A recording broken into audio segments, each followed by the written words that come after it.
Tak merasa sudutkan, Natalie Holzer, mantan ART, ogah minta maaf ke ex Sule. Perseteruan Natalie Holzer dan mantan ART kian memanas. Keduanya saling memberikan pembelaan masing-masing. Baru-baru ini, Tri Murwati muncul di hadapan publik untuk memberikan klarifikasi.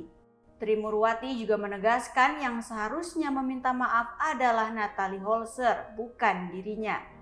Artis Natalie Holzer diketahui memberikan somasi terbuka ke mantan ART Tri Murwati.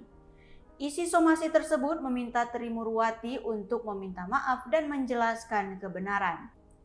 Natalie Holzer setelah memberikan waktu somasi kepada Tri Murwati selama 3 kali 24 jam. Namun Tri Murwati hingga kini tak kunjung minta maaf dengan Natalie Holzer. Justru Tri Murwati meminta Natalie yang meminta maaf kepadanya.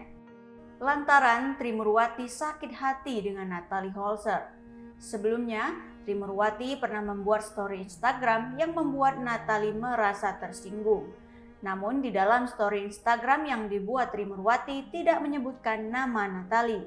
Tri Murwati mengaku membuatnya berdasarkan unek-uneknya, tanpa ada maksud untuk menyinggung orang lain. Tri Murwati mengaku sempat diancam oleh Natalie melalui pesan WhatsApp. Natalie disebut mengancam akan melaporkan Tri Murwati atas pencemaran nama baik.